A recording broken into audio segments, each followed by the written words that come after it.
Hi hello friends, welcome back to new video. ಕೊನೆಗೂ Richard Anthony update ಕೊಟ್ಟ simple star Rakshit Shetty. OTTಯಲ್ಲಿ ಸಪ್ತಸಾಗರದ ಜೈಲೋ ಸೈಡ್ ಬಿ ರಿಲೀಸ್ ಆಗಿ ಸದ್ದು ಮಾಡ್ತಿದೆ.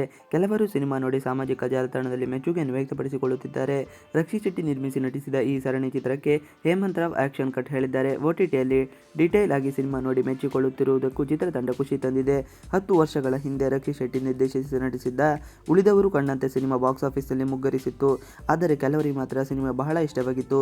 10 ವರ್ಷ ಮುಂದೆ ಬರಬೇಕಿದ್ದ ಸಿನಿಮಾ ರಕ್ಷಿತ್ ಬಹಳ ಬೇಗ ಮಾಡಿಬಿಟ್ಟಿದ್ದಾರೆ ಎನ್ನುವ ಮಾತುಗಳು ಕೇಳಿಬಂದಿತ್ತು. ಇದೀಗ 10 ವರ್ಷಗಳ ಬಳಿಕವೇ ಸಿಂಪಲ್ ಸ್ಟಾರ್ ಪ್ರೀಕ್ವೆಲ್ ಮಾಡಲು ಮುಂದಾಗಿದ್ದಾರೆ. ಹೊಂಬಾಳೆ ಸಂಸ್ಥೆಯ ರಿಚರ್ಡ್ ಆಂಟನಿ ಚಿತ್ರದಿಂದ ಅದು ಹೊರಬಂದಿದೆ. ರಕ್ಷಿತ್ ಶೆಟ್ಟಿ ತಮ್ಮದೇ ಪರವಾಮ್ ಸ್ಟುಡಿಯೋಸ್ ಬ್ಯಾನರಲ್ಲಿ ಸಿನಿಮಾ ನಿರ್ಮಾಣ ಮಾಡುತ್ತಾರೆ ಎನ್ನುವ ಗಾಳಿ ಸುದ್ದಿ ಕೂಡ ಗುಸುಗುಸುಯಾಗಿ ಹೊರಬಂದಿತ್ತು. KVN ಪ್ರೊಡಕ್ಷನ್ ಜೊತೆ ಸೇರಿ ರಕ್ಷಿತ್ ಸಿನಿಮಾ ನಿರ್ಮಿಸುವ ಸಾಧ್ಯತೆ ಎನ್ನುವವರು ಇದ್ದಾರೆ. ಆದರೆ ಇದೆಲ್ಲ ಸುಳ್ಳು ಎನ್ನಲಾಗ್ತಿದೆ. ಇದೆಲ್ಲ ಬರೀ ಗಾಳಿ ಸುದ್ದಿ. ಶೀಘ್ರದಲ್ಲಿ ರಿಚರ್ಡ್ ಆಂಟನಿ ಸಿನಿಮಾ ಸೆಟ್ಟೇರುತ್ತದೆ ಎಂದು ಹೊಂಬಾಳೆ ಸಂಸ್ಥೆ ಅಪ್ಪರು ಹೇಳಿರುವುದಾಗಿ ವರದಿಯಾಗಿದೆ. ಇನ್ನು ಅಭಿಮಾನಿಗಳು ಈ ಬಗ್ಗೆ ಪ್ರತಿಕ್ರಿಯಿಸುವಂತೆ ಸೋಷಿಯಲ್ ಮೀಡಿಯಾದಲ್ಲಿ ಮನವಿ ಮಾಡುತ್ತಾ ಇದ್ದಾರೆ. ಇದೆಲ್ಲದರ ನಡುವೆ ರಿಚರ್ಡ್ ಆಂಟನಿ ಅಪ್ಡೇಟ್ ಕೂಡ ರಕ್ಷಿತ್ ಶೆಟ್ಟಿ ಎಂದು ಅಭಿಮಾನಿಗಳು ಸೋಷಿಯಲ್ ಮೀಡಿಯಾದಲ್ಲಿ ಕೇಳುತ್ತಿದ್ದಾರೆ. ಅಭಿಮಾನಿಗೋಸ್ಕರ ಮನವಿಗೆ ಸಿಂಪಲ್ ಸ್ಟಾರ್ ಪ್ರತಿಕ್ರಿಯಿಸಿದ್ದಾರೆ.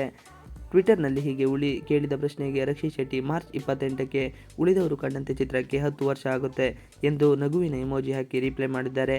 ಆ ಮೂಲಕ ಪರೋಕ್ಷವಾಗಿ ಮಾರ್ಚ್ 28ಕ್ಕೆ ರಿಚರ್ಡ್ ಆಂಟನಿ ಸೆಟ್ಟೇರುವುದಾಗಿ ರಕ್ಷಿತ್ ಸುಳಿವು ಕೊಟ್ಟಿದ್ದಾರೆ ಎನ್ನುವುದು ಕೆಲವರ ಲೆಕ್ಕಾಚಾರ. ಹೊಂಬಾಳೆ ಆಪ್ತರು ಕೂಡ ಮಾರ್ಚ್ ಕೊನೆ ವಾರದಲ್ಲಿ ಸಿನಿಮಾ ಶುರುವಾಗ್ತಿದೆ ಎನ್ನುವುದಕ್ಕೆ ಇದಷ್ಟು ಪುಷ್ಟಿ ನೀಡುತ್ತಿದೆ. 10 ವರ್ಷಗಳ ಹಿಂದೆ ಬಂದಿದ್ದ ಉಳಿದವರು ಕಂಡಂತೆ ಚಿತ್ರದಲ್ಲಿ ರಿಚರ್ಡ್ ಆಂಟನಿಯಾಗಿ ವಿಭಿನ್ನ ವ್ಯಾನರಿಸಂ ಸ್ಟೈಲಿಶ್ನಲ್ಲಿ ರಕ್ಷಿತ್ ಶೆಟ್ಟಿ ಸಂಚಲನ ಸೃಷ್ಟಿಸಿದ್ದರು. ಬಳಿಕ ಈ ಸಿನಿಮಾಗೆ ತಮಿಳಿಗೂ ರೀಮೇಕ್ ಆಗಿತ್ತು. ಸಿನಿ ರಸಿಕರು ಇವತ್ತಿಗೂ ಆ ಪಾತ್ರವನ್ನು ಮರೆಯುತ್ತಿಲ್ಲ. ಆ ಪಾತ್ರದ ಹಿನ್ನೆಲೆ ಏನು ಎನ್ನುವುದನ್ನು ಒಂದು ಸಿನಿಮಾ ಮಾಡಿದರೆ ಮುಜುಗರವಾಗುತ್ತದೆ ಎನ್ನುವ ಮಾತುಗಳನ್ನು ಕೇಳಿಬಂದಿತ್ತು. ಸಿಂಪಲ್ ಸ್ಟಾರ್ ಕೂಡ ಆ ಬಗ್ಗೆ ಉತ್ಸುಕರಾಗಿದ್ದರು. 2 ವರ್ಷಗಳ ಹಿಂದೆ ಹೊಂಬಾಳೆ ಕಾಂಬಿನೇಷನ್ನಲ್ಲಿ ಸಿನಿಮಾ ಘೋಷಣೆಯಾಗಿತ್ತು. ಇನ್ನು ಸಪ್ತಸಾಗರದ ಆಚೆ ಸರಣಿ ಚಿತ್ರೀಕರಣ ಬಳಿಕ ರಕ್ಷಿತ್ ಶೆಟ್ಟಿ USಗೆ ತೆರಳಿದ್ದರು. ರಿಚರ್ಡ್ ಆಂಟನಿ ಚಿತ್ರಕಥೆ ಬರೆಯುವುದಕ್ಕೆ ಅಂತಲೇ ಒಂದಷ್ಟು ದಿನ ಅಲ್ಲಿ ಉಳಿದುಕೊಂಡಿದ್ದರು. ಸ್ಕ್ರಿಪ್ಟ್ ಮಾಡಿಕೊಂಡು ಬಂದಿದ್ದರು. ಇದೀಗ ಪ್ರೀ ಪ್ರೊಡಕ್ಷನ್ ಕೆಲಸಗಳು ನಡೆಯುತ್ತಿದೆ. Thanks for watching video.